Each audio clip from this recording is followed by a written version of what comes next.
house, and Jupiter aligns with Mars. Then peace will guide the planets, And love will steer the stars. This is the dawning of the age of Aquarius. Age of Aquarius. Aquarius.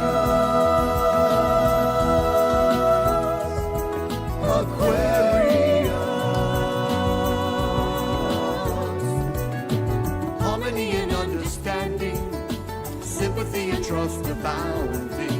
No more falsehoods or derisions, golden living dreams of visions, mystic crystal revelation, and the mind's true liberation. Aquarius. Aquarius. when the moon is in the 7th house, and Jupiter aligns with Mars.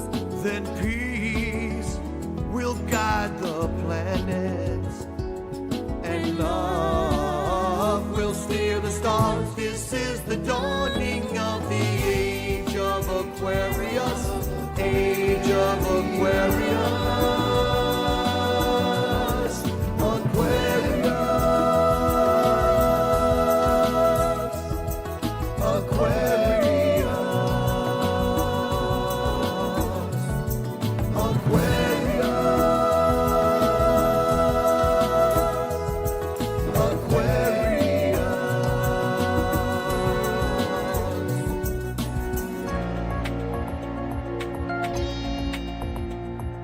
Hey there, people all around the world, men and women, boys and girls. The time has come to occupy. It's much too late to judge and cry. Think about a love revolution, and it's here again. And it's time to let the sun shine in. Come together and sing out strong. Let the sun shine. Let the sun shine in. The sun shine in. Let the sun shine. Let the sun shine in. The sun shine in. All around the world. Let the sun shine. Come together. Let the sun shine. Sunshine. The sun shine in. Everybody sing. Let the sun shine. Open up your hearts. Let the sun shine. Sunshine. The sun shine in.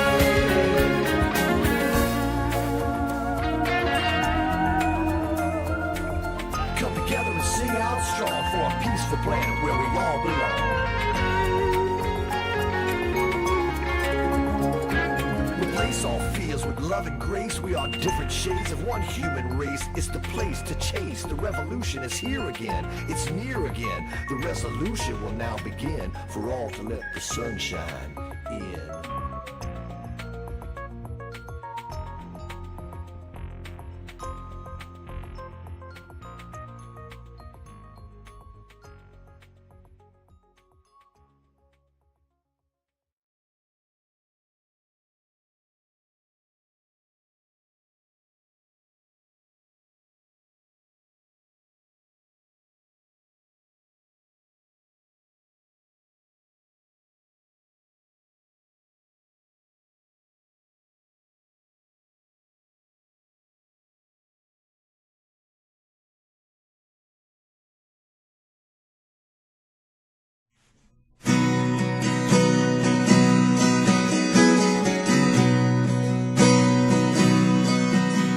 Heart is breaking today, but I'm not broken yet. I try to be optimistic, even though I'm upset. I won't live in fear of this great unknown.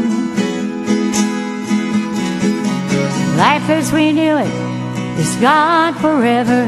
What will it be like the next time we're together? I'm keeping the faith. We'll see a better day for the rainbow in the stark gloomy sky. I'm full of questions and I wanna know why we're at this place with no turning back. I pray when I wake up and when I go to sleep for a miracle to happen. We're in trouble deep and I'm keeping the faith. We'll see a better day.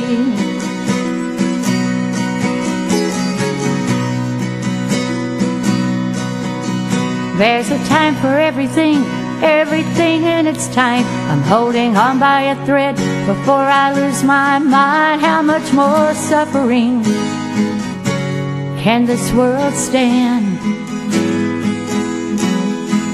We're all socially distanced, we can't go anywhere. How did we get here? Sometime life's unfair. I'm keeping the faith. We'll see a better day. I look for the rainbow in the stark gloomy sky. I'm full of questions and I wanna know why we're at this place with no turning back. I pray when I wake up and when I go to sleep for a miracle to happen. We're in trouble deep and I'm keeping the faith. We'll see a better day.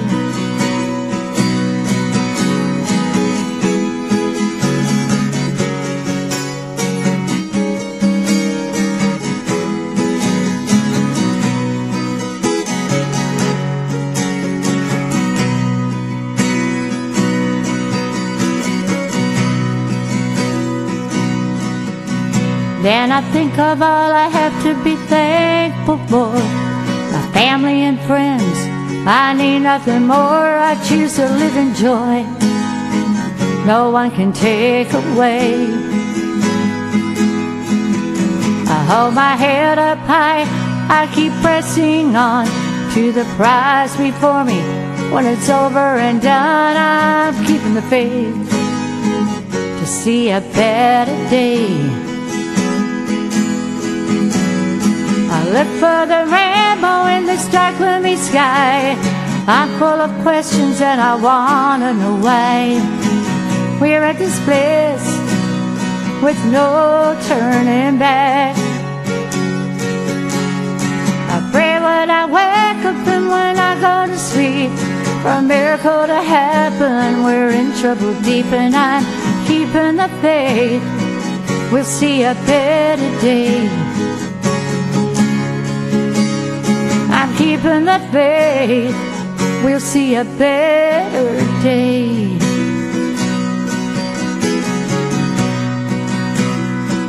We'll see a better day.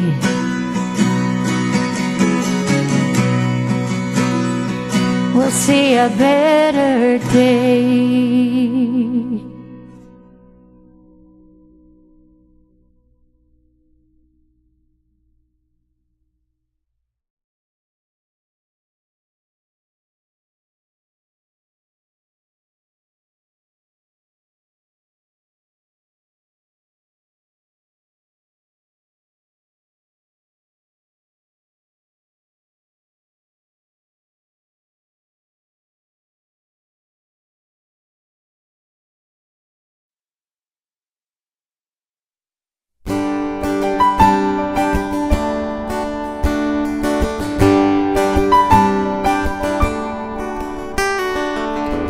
There was a time in my life when I had blurred vision. I wasn't finding peace anywhere, and I certainly wasn't finding truth in religion. So one day I decided that I would sit in the silence in my room, and I vowed that I would stay there till something in me moved, and I heard a voice. It was a still, small voice, and this is what it said. God is here. God is here.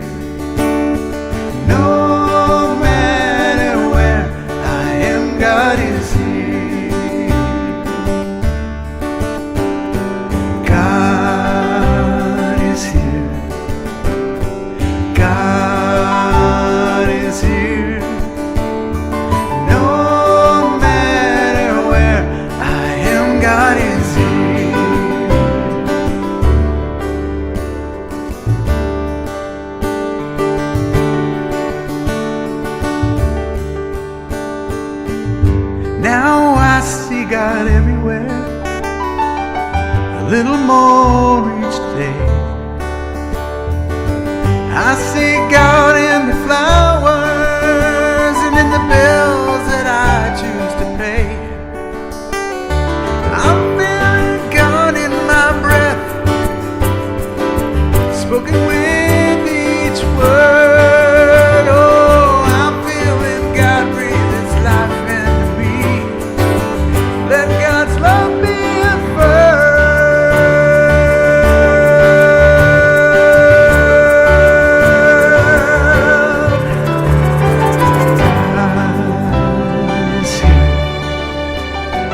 God is here. No matter where I am, God is here. God is here. God is here. No matter where I am, God is here. Well, there once was a wise man, and this is what he said. He said that God is good all of the time, and that's stuck, oh, it's stuck in my head. So I said it as my mantra each and every day. I said it until I believed it. Now that's my life each and every day. Yes, I finally achieved it.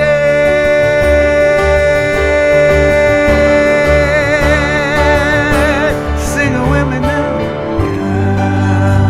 God is here. God is here. No matter where I am, God is here.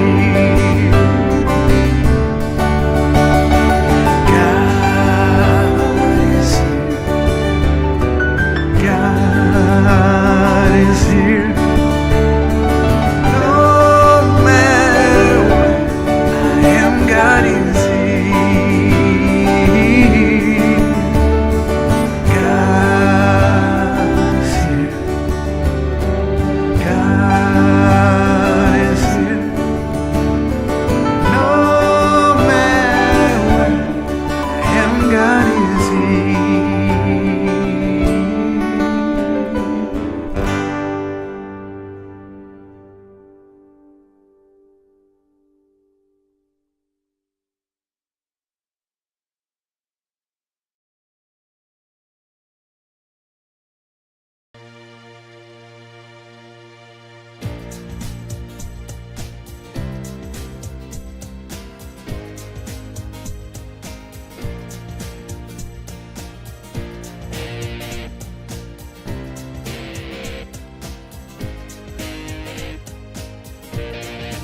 I'm in the right place at the right time. I am just where I'm supposed to be. I'm in the right place at the right time. I am just where I'm supposed to be. I'm in the right place at the right time. I am just where I'm supposed to be. I'm in the right place at the right time. I am just where I'm supposed to be. Oh, my soul is welcome here. Oh, my soul is welcome here. I am getting the message loud and clear. My soul is welcome here. Hello, and welcome to the People of Diversity Sunday service. We are a multi-faith community, and we believe there are many paths to one divinity. If you would like to learn more about the People of Diversity, or POD, or you'd like to help support the POD financially, go to www.podpeopleofdiversity.org. And there'll be more announcements about all kinds of cool stuff after the message. The topic of the message is vision. Last week we heard from Shaman Jerry Nettesheim and Michaela Townsend. It was off the charts. Great service. It was. Today we'll hear from Sensei Dave Vidito and Daniel Capel, two very groovy dudes, and you will enjoy their show as well. Next week we'll hear from Rabbi Pat Hickman and Andrew Bentham Riley. Oh, that's going to be a fun little mix too. Yep. Yeah. All right. We're on a roll here. That's all I know, honey. Okay. So without further ado, we'll see you after the music and message. Good day, people of diversity. Daniel Capel, the singing violinist from Lynchburg, Virginia. So we're talking about vision. Well, there is no better song than this.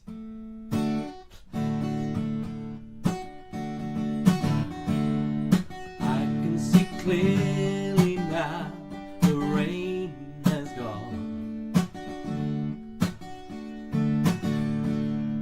I can see all obstacles in my way.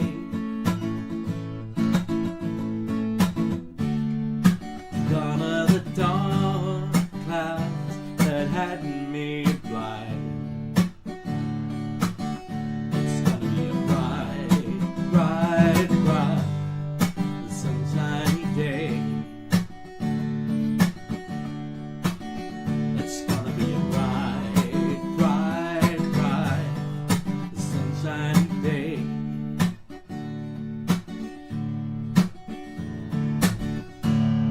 I think I can make it now.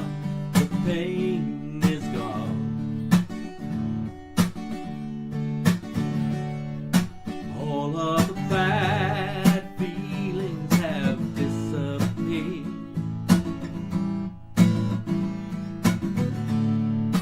Here is the rainbow I've been praying for. It's gonna be a bright, bright, bright, sunshiny day. Yes, it is. It's gonna be a bright, bright, bright, sunshiny day.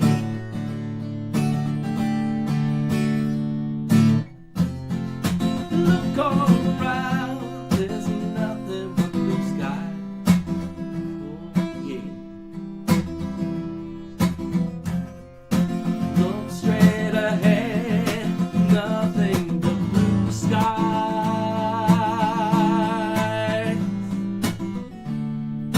I can see clearly now, the rain is gone.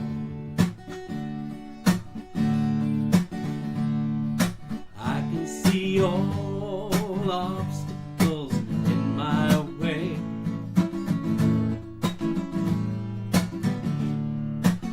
One of the dark clouds that had me blind.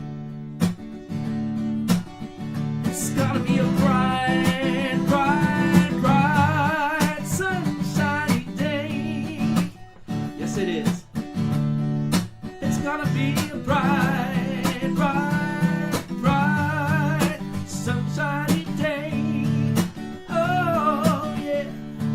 It's gonna be a bright, bright, bright, sunshiny day. Good day, people of diversity.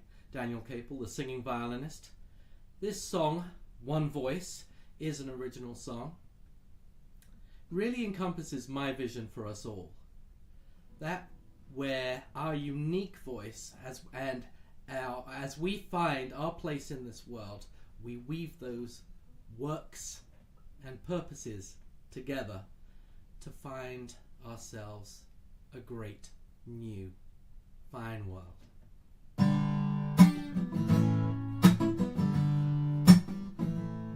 We only live when we grow, grow when we change, change when we learn, learn when exposed. We're exposed when we throw ourselves in the fire, live into the open, reach our desire. We wait for the fates, what the stars they will bring. When we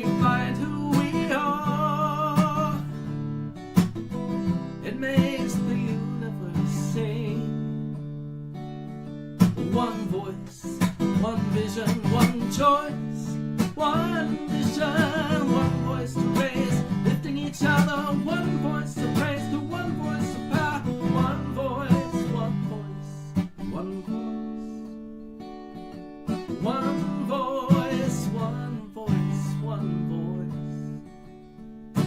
Rooted in peace, we live with intention, knowing our world is our own invention.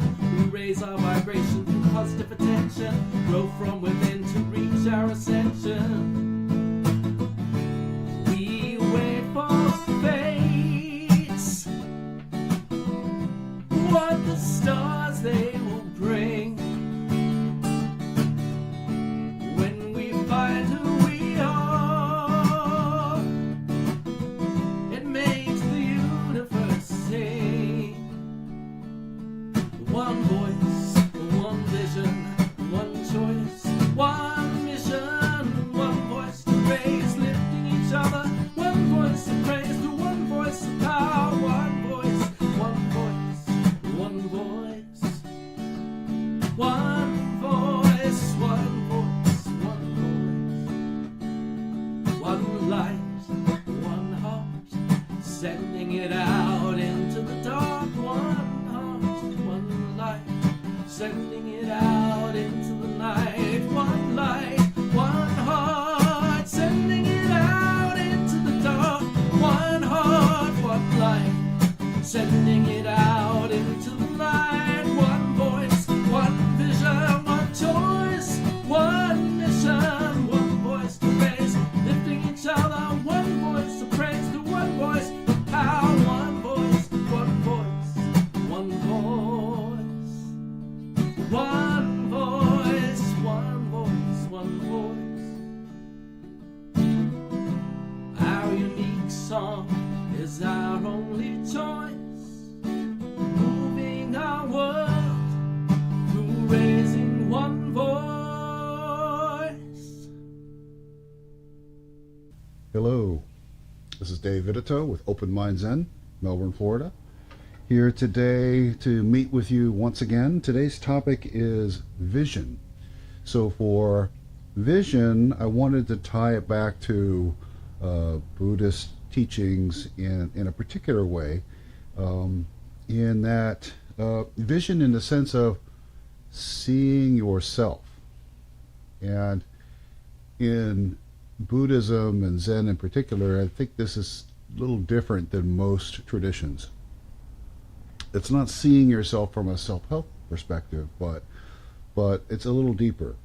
Because one of the core teachings that I want to kind of poke at a little bit today is the teaching of anatta, non-self or not self. And what does that mean? And so if there is no fixed self here, if I, in a sense, am not here, at least not in a fixed, immutable way, what does that mean for seeing oneself? How do you see yourself in the context of that kind of practice? And this is a difficult topic. I think most of us spend years working with this particular teaching only to really touch on it. So it is a challenging topic.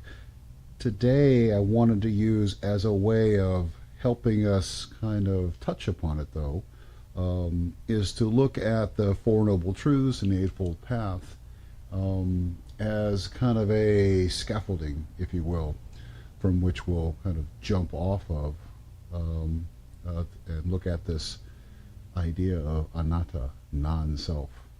And what does this mean from a vision perspective? How do we see ourselves? How do we work with what we see when we do begin to see and realize this? So we'll start with just Four Noble Truths and Eightfold Paths. I'll kind of go over those briefly just to remind folks what those are, and then we'll kind of explore this idea of anatta, a non-self. So the Four Noble Truths, and again, the history is that when the historical Buddha achieved enlightenment, one of his first teachings after achieving enlightenment was to talk about the Four Noble Truths and Eightfold Path, because he wanted others to experience this enlightenment, this liberation that he had experienced. And the reason that he had that he'd gone on this spiritual journey was he was really wanting to understand the root of suffering. So the Four Noble Truths, the truth of suffering, dukkha. Suffering isn't quite the right word. Unsatisfaction. This constant unsatisfaction that we have with life and ourselves. The truth, right, that this exists. The second noble truth is that the cause of this unsatisfaction, this non-satisfaction, is grasping, right, attachment, holding on to something that we really want to be other than what it is. That holding on causes dissatisfaction, causes suffering. The third noble truth, the truth of the cessation of, or letting go of dukkha, or relieving dukkha by letting go of attachment, letting go of these cravings. And then the truth of the Noble Eightfold Path. So he gave an 8-step path. Actually, step's probably not a right word. You don't have to follow them in order. But 8 specific stones along the stone path here that you can follow, that by following this, it can lead to liberation, because following this path can help you let go of your clinging, the grasping. And just to go over those quickly, skillful view. So here's vision right here in the first one, right? Vision, skillful view, is to understand dukkha, suffering, and how it comes about, and how to reduce and eliminate it. So skillful view is a wisdom that comprehends karma, cause and effect, understands impermanence, understands non-self, and how to work with this. Skillful thought, it's a practice of freeing oneself from the 3 poisons, greed, hatred, and ignorance. Skillful speech, speak only that which is true, that which is kind, joyful, that which is hopeful.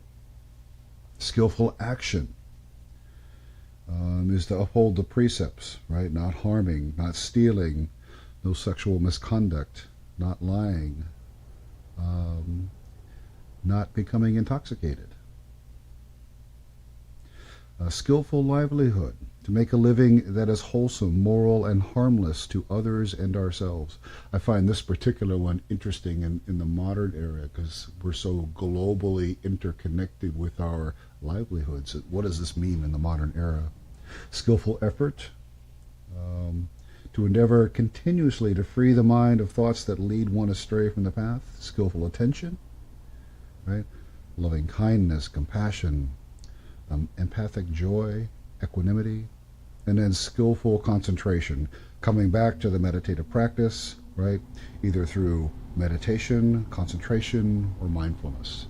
And so those are the Eightfold Paths, and if you practice those things, then over time you begin to see yourself, see how you are grasping, see how you are holding on, and by recognizing that and loosening your grip ever so slightly, you begin to let go of the suffering, transform the suffering. And even when suffering is there, it will always be there to some extent. Recognizing it for what it is, working with it in a skillful manner. So that's the Four Noble Truths and Eightfold Paths. And so I'll come back to that a little bit as we look at anatta, and then later I want to spend a little more time with skillful view, again trying to hit those pieces here that are relevant to vision. How do we see ourselves? And so anatta, non-self. The history here is interesting in that I do want to give credit. I found a wonderful article from Peg Severson, who I've met through the Lay Zen Teachers Association, wonderful teacher, and I really like the way that she approached this, and so I'll be borrowing from her a little bit today. And she talks a bit about how the Hindu traditions, right? Hinduism and Buddhism in the early days, there really was no clear distinction. And Hinduism, really, there were many different sects. I don't know if there was a Hinduism, but there were all of these different sects that together were Hinduism. And out of this came Buddhism. And the early Hindu traditions linked the self to this feeling of I am. And that's very Western as well. Descartes. I think, therefore I am. So possibly the main philosophical difference between Hinduism in the West and Buddhism is the concept of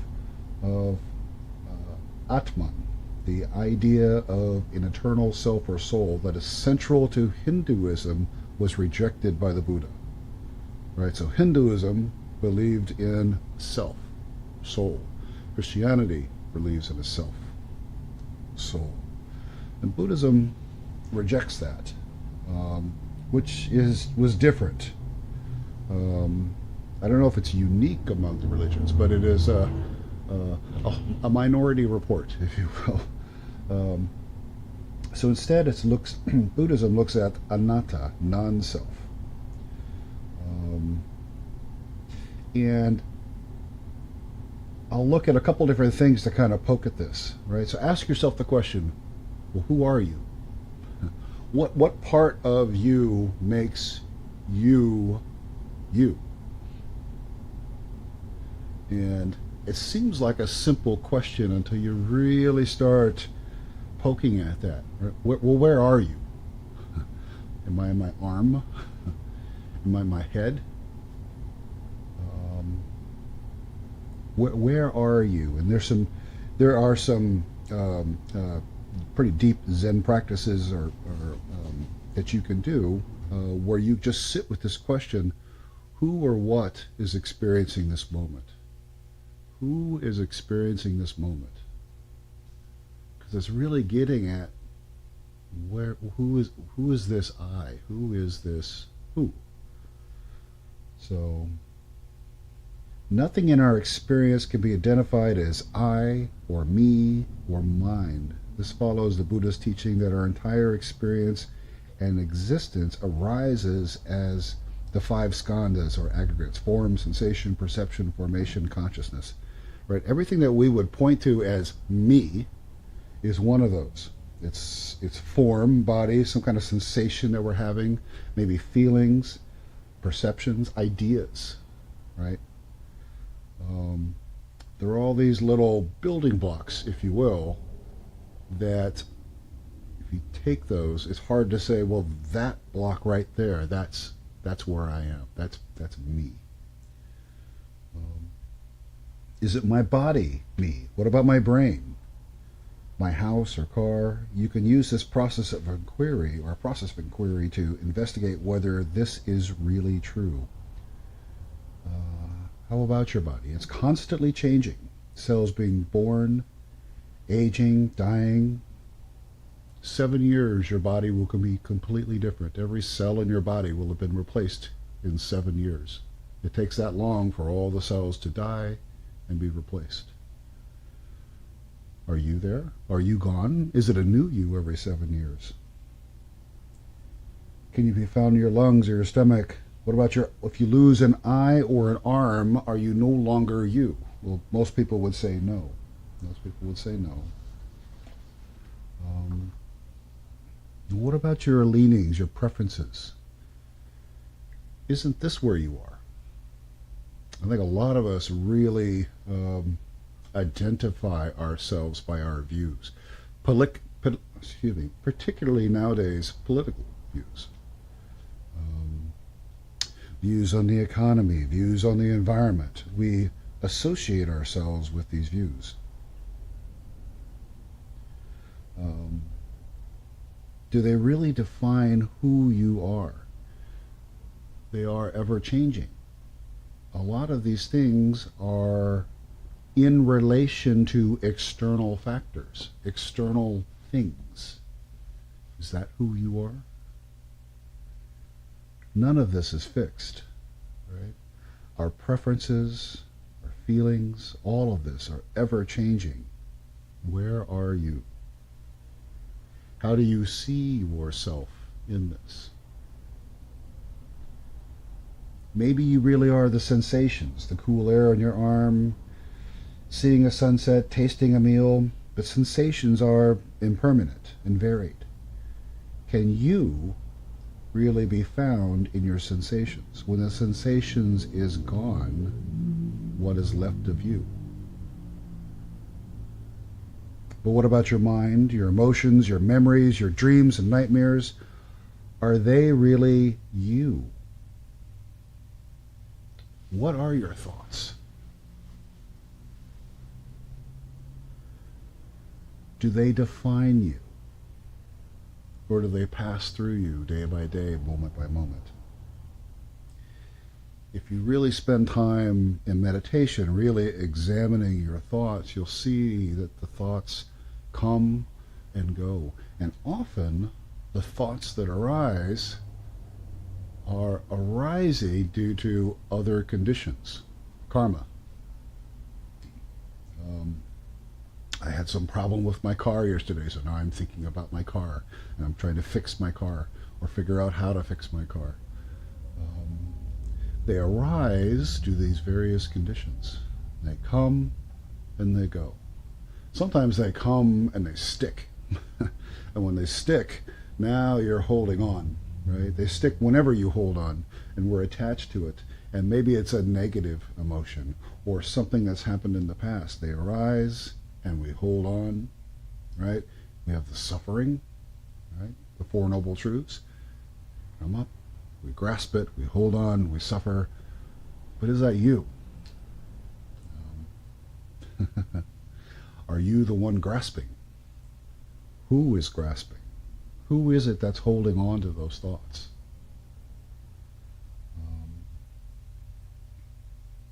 What about consciousness? Is that who you are? Well, where is that? Point me to consciousness. It's here, somewhere. But is that you? Where is it? Is it fixed? Really, this idea of anatta is getting at nothing that you can point at says this is you. So it's not a nihilistic sense. Instead, what it's suggesting is that you are this ever-flowing, ever-changing being, moving from moment to moment, right? Responding to all of the things that have happened in the past, bringing us to this moment. This is the karma of this moment. Nothing is permanent. Everything is changing, including this thing that is here, this thing that is experiencing, this thing that cares. Moving from moment to moment to moment. And so, whatever there is of self, it's this flowing, ever-changing thing. And if you see yourself that way, if you can really understand yourself that way, then when that thought arises and you want to grab it, you kind of see yourself, oh, I'm doing it, right? And you're less likely to hold on. Let the thought that's appropriate for that moment come and go, right? Whatever comes up in the moment, whatever is right action, whatever is skillful action in that moment, use it. Use it. But don't hold on and don't live in that moment forever, holding on to it. As life goes on, as it will,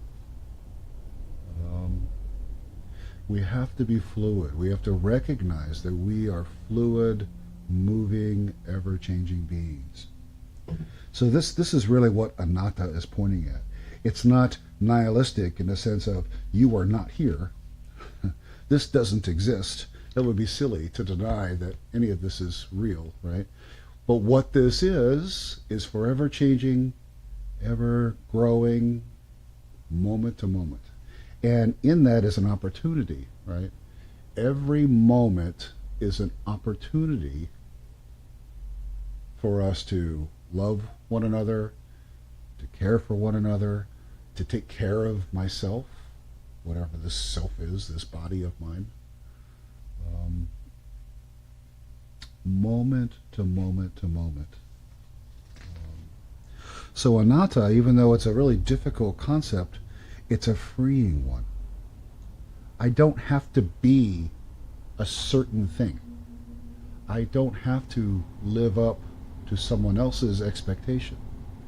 I don't have to live up to my own expectations. Those are often the most difficult ones. I don't have to hem myself into a box, right? Nail down the lid. I'm now in the box. I'm free. I'm free to change because I'm going to change. So I might as well recognize it. So anatta, right? Non-self. And so vision, right? Can I see myself as this ever-changing, flowing being? And vision, can I catch myself holding on to an idea or holding on to the past? Or, boy, I really wish this would happen. Usually they're hiding behind you, right? So you don't see them. So, do you have the vision to see that? And it is difficult. It takes practice. It's not something that you can just read a book, right? A self-help book, and then, I've got it. I just have to let go. It takes years and years of practice. And so that's why it's important to have a spiritual practice. In particular, I really recommend having a spiritual practice that involves some sort of personal inquiry, looking within. What am I doing in this moment? Right? Who or what is experiencing this moment? We were having a discussion earlier today, and someone mentioned they were having a discussion with their loved one, and there was defensiveness. And that immediately led to, well, defensiveness is due to attachment, right?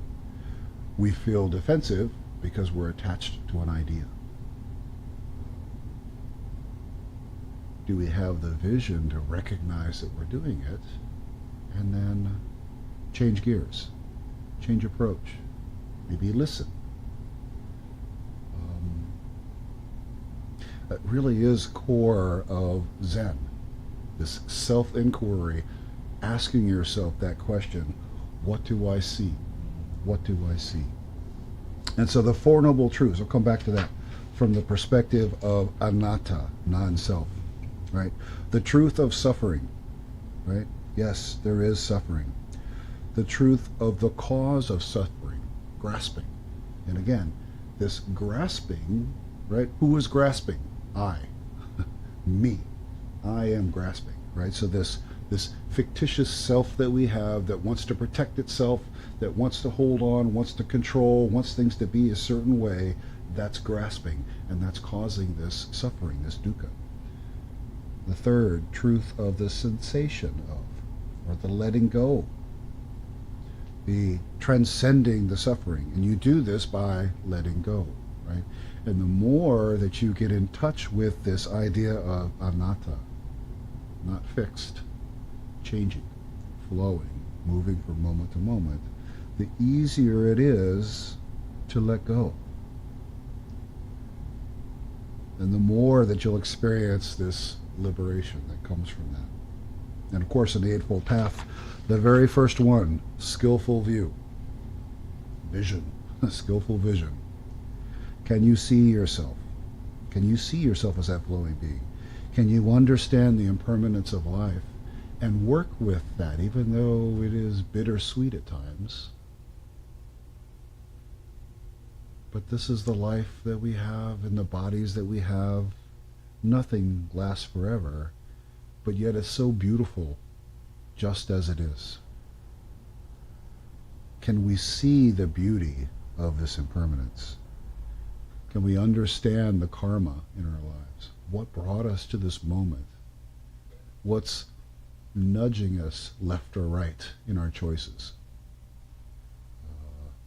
Free will, I wonder if it's as free as we think. We all have our biases and karma, the karma that led to this moment. And I don't think they push you down a path, but it's kind of like walking with a friend behind you who's pushing on your right shoulder. He's trying to nudge you over, right? That's our karma. We can go that way, or we can examine and look at it with skillful view and ask, well, what is right in this moment? What do I need in this moment? So vision, skillful view, seeing ourselves for who we really are and working with that, letting go. So I'll end with a meditation practice. So if you would, go ahead, settle in, close your eyes. Just take a few cleansing breaths to start.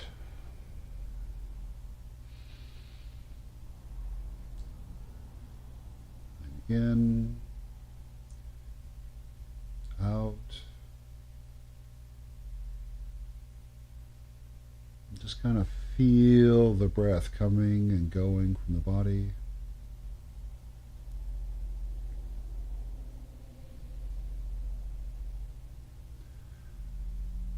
Now in your mind's eye, just kind of scan your body, mindfully scan your body, starting at your head, working all the way down to your toes. And as you do that, ask yourself, is this me? Am I here?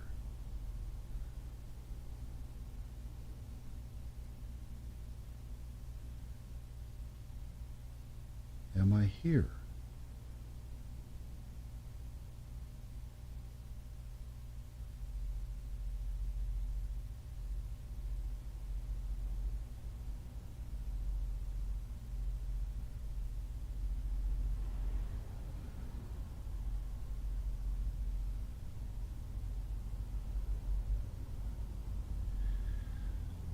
Maybe expand your awareness to all of those in your family or all of those in the room, and just kind of extend loving kindness. Just almost imagine the love flowing from your heart to those surrounding you.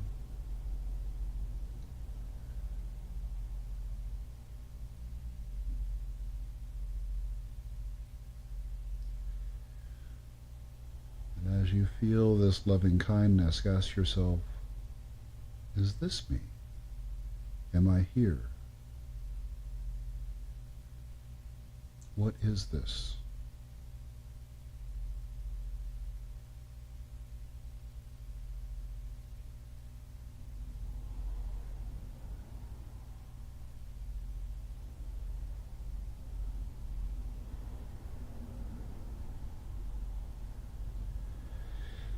Now, if you would like a challenge, think back to some political argument that you've had. Remember that. See if you can relive the conversation in your head and the feelings you had then. Maybe the frustration. And ask yourself, am I here? Is this me?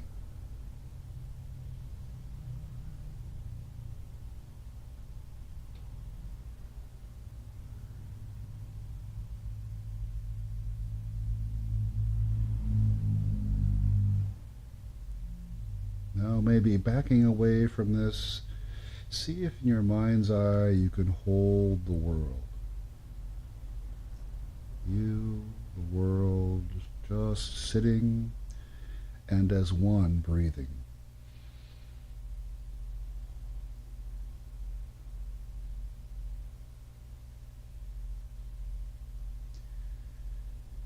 Can you see yourself and the world as an ever-flowing, ever-changing, ever-growing being, moment to moment, each moment an opportunity to grow, to love, to care for another.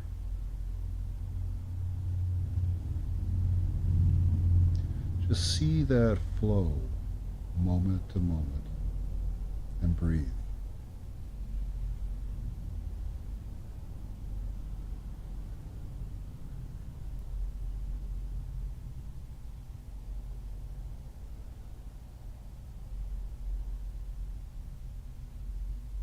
Good. And when you're ready, take a few deep breaths. Open your eyes. So I thank you for joining me today with our topic of vision, my roundabout talk on vision. So may you see your way through a wonderful day, and I love you all. Take care.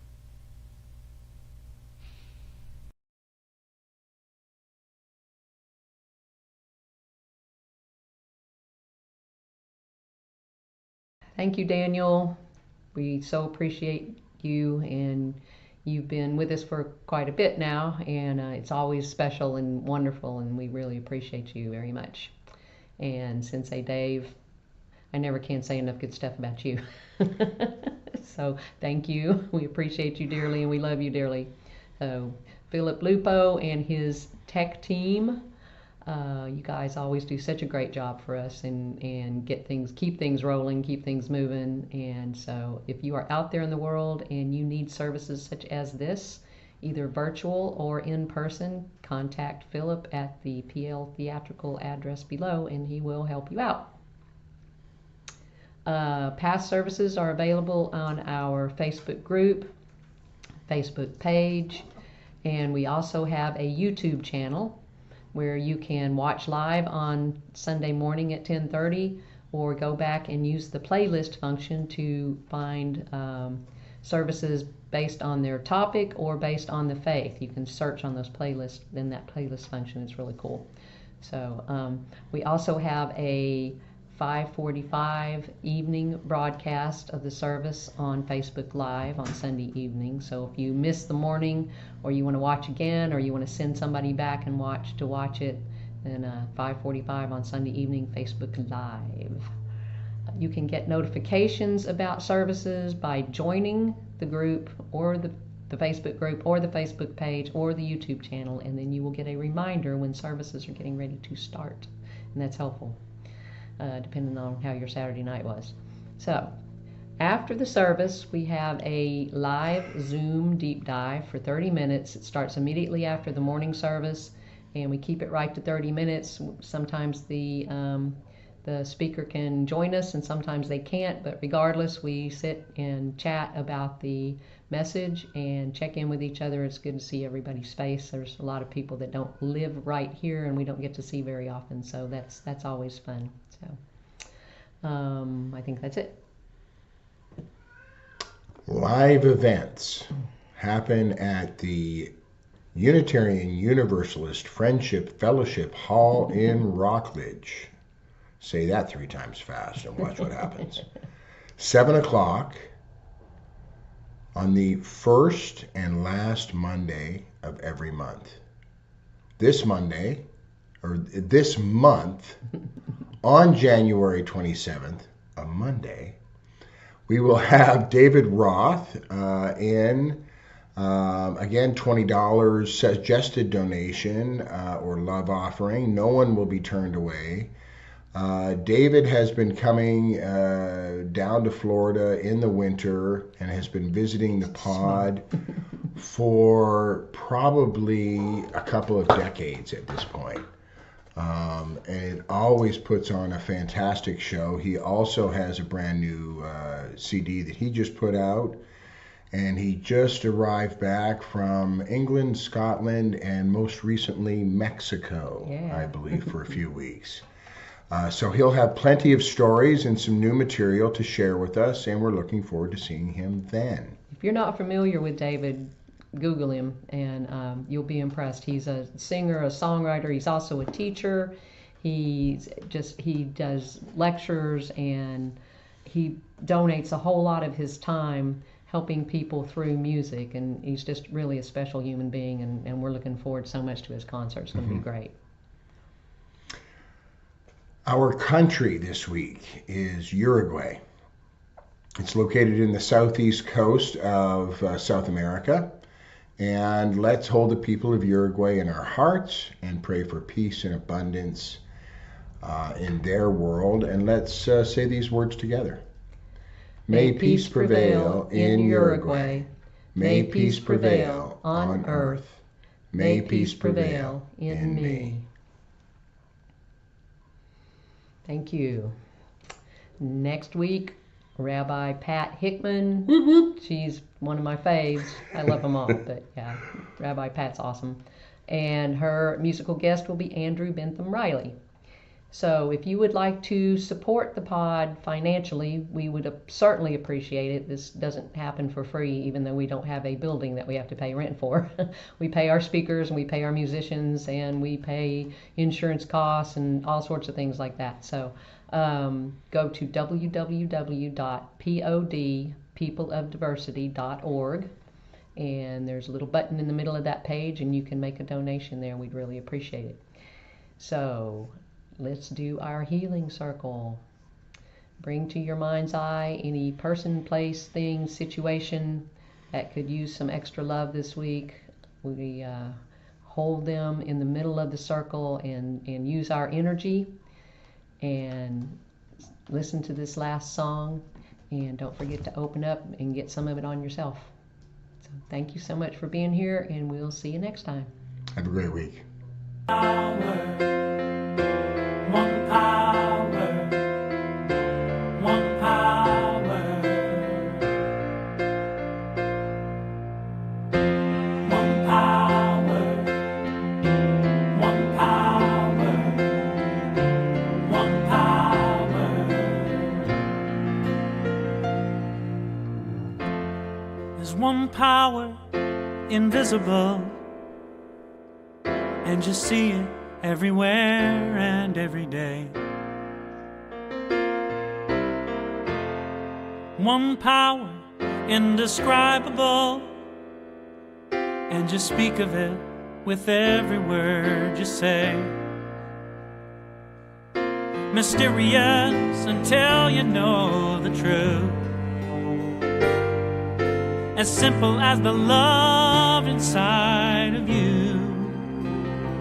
Call it God, call it Spirit, call it Jesus, call it Lord, call it Buddha, Baha'u'llah, angels' wings or heaven's door. But whatever name you give it, it's all one power, can't you see? It's the power of